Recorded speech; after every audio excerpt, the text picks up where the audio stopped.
الرحمن الرحیم۔ عزیز طلبہ السلام علیکم۔ آپ کی ریویژن پلان کے ساتھ حدیث پاک کے دوسرے حصے کی طرف بڑھتے ہیں۔ اس حصے میں آپ حدیث پاک نمبر 6 تا 10 جو ہے وہ ریویژن میں مطالعہ کریں گے۔ حدیث پاک نمبر 6 کا عنوان ہے تکمیل ایمان کے اصول، یعنی ایک مسلمان کے ایمان کے مکمل ہونے کے لیے یہ 4 اصول، یہ 4 شرائط جو ہے وہ اس میں ہونا لازمی ہے۔ پڑھتے ہیں۔ صلی اللہ علیہ حبیبہ محمد وآلہ وصحابہ وبارک وسلم۔ من، جس نے، احبا، محبت کی، للہ، اللہ کے لیے، اور ابغضا، بغض رکھا، للہ، اللہ کے لیے، واعطا، اور عطا کیا، للہ، اللہ کے لیے، ومنع، اور روکا، للہ، اللہ کے لیے، فقط، تو بے شک یا یقیناً، استکملا، اس نے مکمل کر لیا، الایمان، ایمان۔ رسول پاک صلی اللہ علیہ وسلم نے اس حدیث پاک میں فرمایا کہ جس نے اللہ کے لیے محبت کی، اللہ کے لیے بغض رکھا، اول تو بغض رکھنا جو ہے وہ مسلمان کے لیے جائز ہی نہیں اپنے دل میں، لیکن اگر اس نے بغض اس کے دل میں آیا ہے تو وہ کس وجہ سے؟ اللہ کی خاطر، اور اللہ کی رضا کے لیے عطا کیا، اور اگر کسی کو عطا کرنے سے اپنا ہاتھ روکا تو اس نے وہ بھی اللہ کی رضا کے لیے ہی اپنا ہاتھ روکا ہو تو اس شخص نے اپنا ایمان مکمل کر لیا۔ یعنی تکمیل ایمان کے 4 اصول بیان کیے گئے کہ کسی سے محبت کرو تو اللہ کی رضا کے لیے، کسی سے بغض رکھو تو صرف اور صرف اللہ کی رضا کے لیے، اور کسی جگہ اگر خرچ کرو تو وہ بھی صرف اللہ کی رضا کے لیے، اور خرچ کرنے سے ہاتھ روکو تب بھی وہ صرف اور صرف اس کا مقصد رضا الہی یعنی اللہ کی رضا ہو۔ اللہ تعالیٰ انسان سے چونکہ بے حد محبت کرتا ہے، اس لیے انسان کو چاہیے کہ اس کی محبتوں کا مرکز اللہ کی ذات کو رکھے، اپنی محبتوں کا مرکز، اور دنیا میں بھی کسی سے محبت کی جائے تو صرف اللہ کی رضا کے لیے۔ اس طرح کسی سے بغض رکھا جائے تو اس کی بنیاد بھی صرف اللہ تعالیٰ کی پسند ناپسند کو جو ہے سامنے رکھے، اور اپنا مال خرچ کرنا ہو تو اس کی بنیاد ریاکاری، دکھاوا نہ ہو بلکہ وہ اللہ کی رضا کے لیے ہو، اور اگر کسی جگہ مال خرچ کرنے سے ہاتھ روکنا ہے تو اس کے لیے بھی اسے اللہ کی رضا کے لیے یا اللہ کی ناپسندیدہ جگہوں پر ہاتھ روک لے، جہاں اللہ کی ناپسندیدہ جگہ ہو یا اللہ نے جس جگہ کرنے سے منع کیا ہو اس جگہ اپنا ہاتھ روکے۔ یہ تھی حدیث پاک نمبر 6۔ اب پڑھتے ہیں حدیث پاک نمبر 7 جو آپ کی کتاب کے صفحہ نمبر 51 پر موجود ہے۔ اس حدیث پاک کا عنوان ہے چھوٹوں پر رحم اور بڑوں کا احترام، یعنی اس حدیث پاک سے یہ لیسن ہمیں مورل لیسن اخذ ہوتا ہے۔ آقا کریم حضرت محمد مصطفیٰ صلی اللہ علیہ وآلہ وسلم نے فرمایا، لیسا، نہیں ہے، منا، ہم میں سے، من، جو، لم، نہیں یا نہ، اس کے 2 معنی ہیں، لم نہیں یا نہ، یرحم، رحم کرے، صغیرنا، ہمارے چھوٹوں پر، اور لم، نہ، یوکر، احترام کرے، ہمارے کبیرنا، ہمارے بڑوں کا۔ حضور علیہ السلام نے فرمایا وہ ہم میں سے نہیں جو ہمارے چھوٹوں پر رحم نہ کرے اور ہمارے بڑوں کا احترام نہ کرے۔ یعنی اس حدیث پاک میں 2 چیزوں کی طرف جو ہے وہ اشارہ کیا گیا ہے۔ وہ کیا ہے؟ سب سے پہلا کہ جو شخص اپنے چھوٹوں پر رحم نہیں کرتا اور بڑوں کا احترام نہیں کرتا، آقا کریم حضرت محمد مصطفیٰ صلی اللہ علیہ وآلہ وسلم نے فرمایا کہ وہ ہم میں سے نہیں۔ سب سے پہلی بات جو غور طلب ہے وہ یہ کہ اللہ تعالیٰ کی چونکہ سب سے غالب صفت رحم کرنا ہے، بسم اللہ الرحمن الرحیم، یعنی بسم اللہ یعنی شروع کرتا ہوں اللہ کے نام سے، الرحمن جو سب سے بڑھ کر رحم کرنے والا ہے، الرحیم جو سب سے بڑھ کر رحیم ہے۔ تو رحم کرنا چونکہ اللہ تعالیٰ کی سب سے غالب صفت ہے تو اس حدیث مبارکہ میں نبی پاک صلی اللہ علیہ وآلہ وسلم نے خاص طور پر اس صفت رحمت کا ذکر کیا ہے۔ اور ہمارے رحم کے سب سے زیادہ حقدار چھوٹے ہوتے ہیں، جو عمر میں چھوٹے ہیں، یعنی بچوں کے ساتھ۔ آپ صلی اللہ علیہ وآلہ وسلم نے فرمایا کہ وہ شخص میرے سایہ شفقت سے محروم رہے گا جو چھوٹوں پر رحم نہیں کرتا۔ اور بڑوں کے احترام کی تاکید بھی اس حدیث پاک کے دوسرے حصے میں فرمایا گیا کہ نبی پاک صلی اللہ علیہ وآلہ وسلم نے ہمیں بڑوں کا احترام کرنے کی تاکید فرمائی ہے، بڑوں کے لیے نرم الفاظ استعمال کرنا، اور ان کو سخت بات کہنے سے باز رہنا، اگر وہ سخت بات کہہ دیں تو خاموشی اختیار کرنا، اور جب بھی بڑے تو محفل میں آئیں تمہارے بعد یا محفل میں موجود ہو تم تو ان کے لیے جگہ ضرور بنانا۔ یہ سب جو ہے وہ کچھ شکلیں ہیں بڑوں کے احترام کی۔ اس کے علاوہ حضور پاک صلی اللہ علیہ وسلم نے فرمایا کہ بڑوں کا احترام ہم پر لازم ہے، کیونکہ اللہ بھی بوڑھے لوگوں سے جو ہے وہ حیا کرتا ہے انہیں سزا دینے سے پہلے۔ یہ ہوگی حدیث پاک نمبر 7۔ حدیث پاک نمبر 8 پڑھتے ہیں۔ اس حدیث پاک کا جو عنوان ہے وہ ہے رشوت لینے اور دینے کا انجام، یعنی رشوت کا انجام کیا ہوتا ہے، اس کی سبب کون کون سی برائیاں پھیلتی ہیں۔ آپ صلی اللہ علیہ وآلہ وسلم کا ارشاد گرامی ہے، اور راشی رشوت دینے والا، والمرتشی اور رشوت لینے والا، کلاہما دونوں فی الناری آگ میں ہیں۔ یعنی آقا دو جہاں حضرت محمد مصطفیٰ صلی اللہ علیہ وآلہ وسلم نے فرمایا کہ رشوت دینے والا اور رشوت لینے والا دونوں آگ میں ہیں۔ سب سے پہلی بات، رشوت کا معنی کیا ہے؟ یعنی وہ رقم یا کوئی ایسی چیز جو آپ کسی کام سے، جو آپ کسی سے اس کا جائز کام کرنے کے صلے میں یا ناجائز کام، یعنی وہ رقم یا کوئی چیز جو آپ نے کسی دوسرے شخص سے اس کا جائز یا ناجائز کام لینے کے لیے آپ نے وہ چیز یا وہ رقم لی ہے، وہ کام کروانے کے لیے۔ جائز کام کرنا واجب ہے، مگر اس پر صلہ لینا یعنی کوئی چیز یا رقم لینا یہ ناجائز ہے، اور ناجائز کام کرنا تو ویسے ہی حرام ہے، پھر اس پر معاوضہ لے کر اور زیادہ گناہ جو ہے وہ ہوتا ہے، اور وہ آپ کا لیا ہوا چیز، آپ کی لی ہوئی چیز یا وہ مال جو ہے وہ حرام تصور ہوگا۔ رشوت کا چلن کسی قوم میں اس وقت عام ہوتا ہے جب عدل و انصاف ختم ہو جائے اور لوگوں کو ان کے حقوق جائز طریقے سے نہ مل سکے۔ یعنی جب کسی کو اس کا اصل حقدار کو نہیں ملے گا تو پھر وہ کیا کرے گا، وہ بد دل ہو کر، جو دل برداشتہ ہو کر وہ غلط کام کرنے پر جو ہے وہ مجبور ہوگا، اور اس طرح جب حقدار کو حق نہیں ملتا تو پھر وہ اس میں جو ہے وہ اپنے حالات سے مجبور ہو کر وہ دوسری برائیوں کی طرف مائل ہوگا۔ تو کسی قوم کی یہ حالت اس کے معاشرتی بگاڑ، یعنی رشوت جو ہے وہ کسی بھی قوم کے معاشرتی بگاڑ کا سبب بنتی ہے، ظلم کی ایک نہایت خراب صورتحال پیدا ہو جاتی ہے۔ جس معاشرے میں انسانوں کے جائز حقوق کی راہ میں ظالم اہلکار، یعنی جائز حقوق اہلکار جو اہل ہیں وہ ظالم ہیں، اور وہ اپنے سے ماتحت لوگوں کو خائر کرتے وقت جو ہے وہ رشوت دہی سے کام لیتے ہیں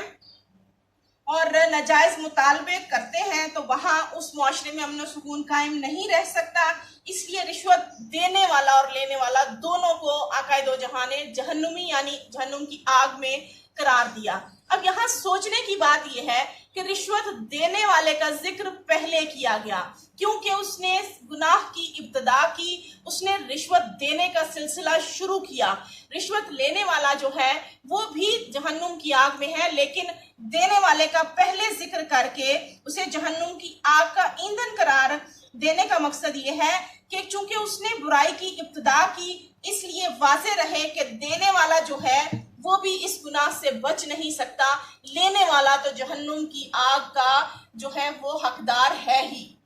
اب ہم پڑھتے ہیں حدیث پاک نمبر 9۔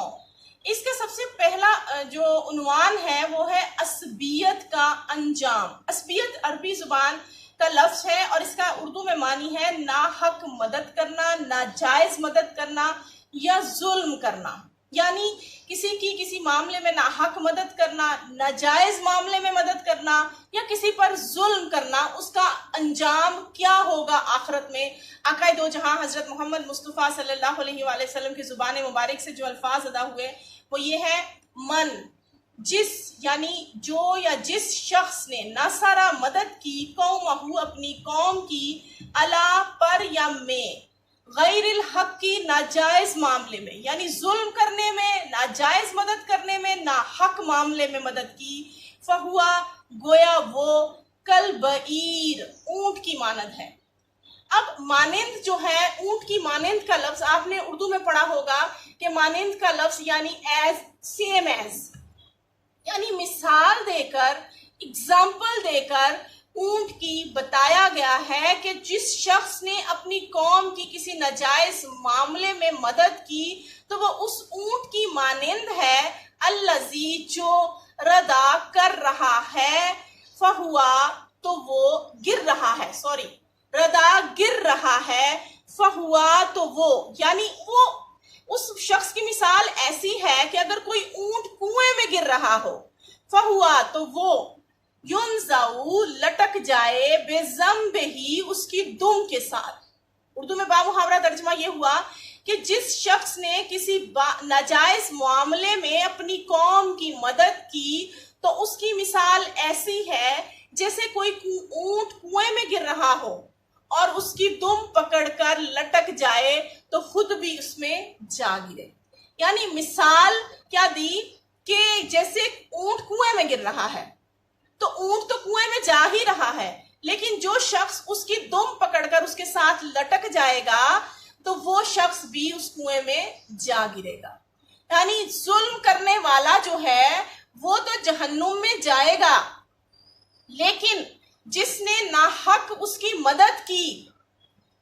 وہ بھی ساتھ جہنم میں جائے گا۔ اب ظلم، جس ایک شخص نے کسی کو مار دیا، قتل کر دیا، اس پر ظلم کیا، اس کے گھر والوں پر جو ہے وہ بہت نقصان ہو گیا، لیکن اب لوگ کیا کہتے ہیں، وہ ہمارے قبیلے کا ہے، ہمارے خاندان کا ہے، ہم اس کو سزا نہیں ہونے دیں گے، یہ ہماری عزت نفس کا معاملہ ہے، اور پوری قوم جو ہے وہ اس ایک شخص کو بچانے کے لیے، صرف اپنی عزت آبرو اور انا کو بچانے کے لیے جو ہے وہ اس کے سزا نہیں ہونے دیتی۔ تو ایسے معاملے میں آپ صلی اللہ علیہ وسلم نے فرمایا کہ اس شخص کو تو قتل کی سزا ملے گی، آخرت میں جہنم کی آگ کا جو ہے سامنا کرنا پڑے گا، جہنم کی آگ میں گرے گا، جلے گا، لیکن ساتھ ہی اس کی مدد کرنے والے اس کے تمام ساتھیوں کو بھی ان کے برابر سزا ملے گی۔ اب سب سے پہلی بات آ گئی تعاون اور عدم تعاون کا اصول، یعنی رسول پاک صلی اللہ علیہ وسلم نے ہمیں تعاون اور عدم تعاون کے اصول سے آگاہ کیا کہ کہاں تعاون کرنا چاہیے اور کہاں تعاون نہیں کرنا چاہیے۔ یعنی حق اور سچ بات میں ایک دوسرے کا ساتھ دو،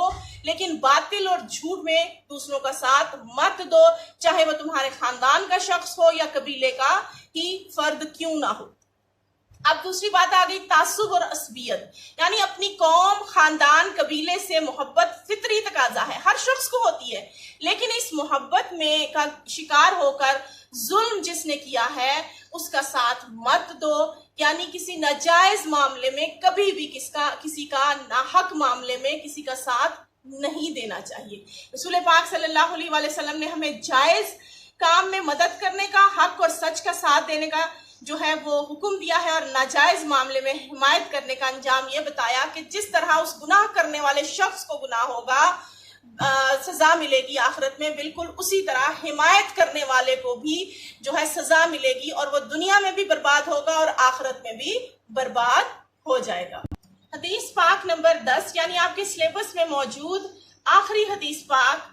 پاک نمبر 10 جو آپ کی کتاب کے صفحہ نمبر 52 پر ہے، اس کا عنوان ہے جی حسن اخلاق اور ایمان کامل، یعنی کامل ایمان کے لیے ایک خصوصی صفت اس مومن میں ہونا لازم ہے، اور وہ ہے اس کا حسن اخلاق۔ یعنی ایک مومن کا اخلاق اچھا ہوگا تو اس کی جو ایمان ہے اس کی تکمیل میں جو ہے وہ بھرپور کردار ادا کرے گا۔ آقا دو جہاں حضرت محمد مصطفیٰ صلی اللہ علیہ وسلم نے فرمایا اِنَّا بے شک یقیناً اکملا کامل ترین المؤمنین مومنوں میں سے ایماناً ایمان والا احسنہم ان میں سب سے اچھا ہے خلقاً اخلاق کے لحاظ سے، یعنی آقا دو جہاں صلی اللہ علیہ وسلم نے فرمایا یقیناً مومنوں میں سے کامل ترین ایمان والا وہ شخص ہے جو ان میں اخلاق کے لحاظ سے سب سے اچھا ہوگا۔ یعنی کامل ترین ایمان کے درجے تک پہنچنے کے لیے ایک مومن کو چاہیے کہ وہ اپنا اخلاق جو ہے وہ سب سے اچھا کرے۔ حضور پاک صلی اللہ علیہ وسلم کی اس حدیث پاک کی وضاحت کے لیے سب سے پہلے انسانی شخصیت کی اصل تصویر ایک آئینہ بھی اتنی صاف پیش نہیں کرتا جتنا اس کا اخلاق، یعنی ایک آئینے میں انسان کو جتنا عکس صاف دکھائی دیتا ہے اس سے زیادہ صاف تشبیہ ایک انسان کی، ایک مومن کی اس کا اخلاق پیش کرتا ہے۔ اس لیے انسان کا اخلاق اچھا ہونا جو ہے وہ اس کی اصل پہچان ہے۔ جب ایک انسان دوسرے سے معاملات کے دوران حسن خلق سے پیش آتا ہے تو اس کی شخصیت کا ظاہر اور باطن مکمل طور پر واضح ہو جاتا ہے، ملنے والے کو بخوبی اندازہ ہو جاتا ہے کہ یہ شخص جو ہے مومن تو ہے، لیکن اگر اس کا اخلاق اچھا ہے تو وہ بہترین مومن ہے۔ حسن خلق ہی ایک ایسا عمل ہے جس سے آپس کی نفرتوں کو نہ صرف محبتوں میں بدلا جا سکتا ہے بلکہ دشمنوں کے دل میں بھی گھر کیا جا سکتا ہے۔ حضور پاک صلی اللہ علیہ وآلہ وسلم کی جو ہے وہ زندگی کو اگر مطالعہ کیا جائے کہ آپ نے دعوت حق کے دوران خصوصاً تمام عمر لیکن مکی زندگی کے دوران خاص طور پر حسن خلق ہی کو اپنا ہتھیار بنایا اور اپنے بڑے سے بڑے دشمن کو جو ہے وہ زیر کیا۔ ویسے تو حسن خلق کو نہ صرف مسلمانوں بلکہ تمام انسانوں کو اپنانا چاہیے، مگر مسلمانوں کے لیے حضور پاک صلی اللہ علیہ وآلہ وسلم نے حسن خلق کو ایمان کی تکمیل کا پیمانہ قرار دیا، یعنی جو شخص چاہتا ہے کہ اس کا ایمان مکمل ہو جائے اسے اپنا اخلاق بہتر سے بہتر کرنا ہوگا۔ حسن اخلاق دراصل روزمرہ زندگی میں اللہ اور اس کے رسول صلی اللہ علیہ وآلہ وسلم اپنے نفس اور مخلوق کے خدا کے ساتھ ایک انسان کے طرز عمل اور رویے کا نام ہے۔ جو شخص نہ صرف آپس میں بلکہ اللہ کی مخلوق کے ساتھ بھی اچھا اخلاق رکھے گا تو اس کے تمام رویے جو اس نے تمام عمر رکھے ہیں اس تمام طرز عمل اور رویے کو ہی حسن خلق کا نام دیا جائے گا۔ شریعت کے اصولوں کے مطابق اسے حسن خلق کہا جائے گا جو اس نے ایک کانسٹنٹ رویہ سب کے ساتھ خاص طور پہ اللہ کی مخلوق کے ساتھ رکھا ہے، اور وہ اچھا رویہ ہونا چاہیے۔ اگر یہ طرز عمل اور رویہ اچھا نہیں ہوگا تو اس کو برا اخلاق کہا جائے گا۔ یعنی اس حدیث پاک کی روشنی میں مومنوں میں کامل ترین یعنی بلند درجے کا مومن وہ ہے جس میں باقی ساری خوبیاں تو پائی جاتی ہیں لیکن ساتھ ساتھ اس نے اگر اپنے اخلاق کو اچھا کر لیا تو وہ سب سے اچھا مومن ہے، اس نے اپنی خوبیوں کو چار چاند لگا دیا۔ یہی آپ کے اسی لیکچر کے ساتھ آپ کی احادیث کی ریویژن بھی مکمل ہوتی ہے۔ آئندہ انشاءاللہ آپ کے لانگ کوسچن یعنی موضوعاتی مطالعہ کے حصے کے ساتھ حاضر ہوں گے۔ اللہ حافظ، فی امان اللہ۔